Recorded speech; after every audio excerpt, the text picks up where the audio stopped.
आप सबको जय मसीह की। इस सुबह के समय हम एक वचन अध्ययन करेंगे जो पहले कुरिन्थियों की पत्री 15वें अध्याय के 57वें वचन से है।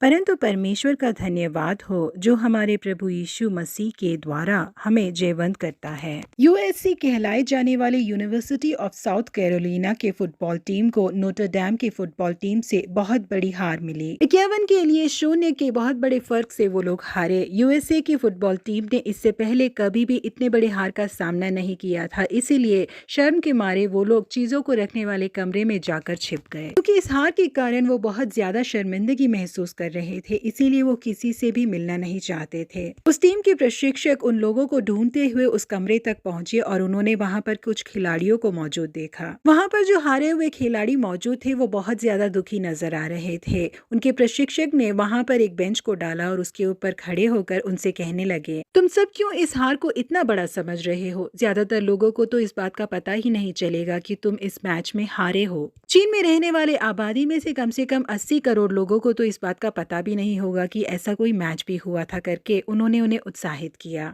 जी हाँ प्रिय परमेश्वर के लोगों, हमारे जीवन में कभी जीत तो कभी हार आती ही रहती है, परंतु जब हम हारते हैं तो मायूस होकर उसी में रह जाएंगे, तो हम दोबारा उसमें से उठ नहीं पाएंगे और ना ही कुछ कर पाएंगे। इसीलिए जो बातें बीत गई उसी को याद करके रोने से कोई फायदा नहीं है। परमेश्वर ने हमारे लिए जिन जीतों को रखा है उसे हासिल करने की हमें कोशिश करनी चाहिए। योशुआ की अगुवाई में जब इजरायली लोग कानान के ऊपर चढ़ाई करने के लिए गए थे तो उन्हें लगातार जीत हासिल हो रही थी। अपनी उसी जीत के सोच के साथ वो लोग ए नाम के एक नगर को पकड़ने के लिए युद्ध के लिए गए। क्योंकि वो बहुत ही छोटा नगर था, इसीलिए केवल 3000 लोग ही इस युद्ध में गए, परंतु ए के रहने वालों ने उनमें से कई 36 पुरुष मार डाले। इसे देखने वाले बाकी इजरायली पुरुष वहां से भाग आए और तब लोगों का मन पिघलकर जल सा बन गया। तब यहोशू ने अपने वस्त्र फाड़े और वह और इजरायली वृद्ध लोग यहोवा के संदूक के सामने मुंह के बल गिरकर पृथ्वी पर सांझ तक पड़े रहे और उन्होंने अपने अपने सिर पर धूल डाली। यहोशू ने परमेश्वर से कहा, क्योंकि कानानी वर्ण इस देश के सब निवासी यह सुनकर हमको घेर लेंगे और हमारा नाम पृथ्वी पर से मिटा डालेंगे। इन सब बातों को कहकर यहोशू परमेश्वर से प्रार्थना करने लगे। तब यहोवा ने यहोशू से कहा,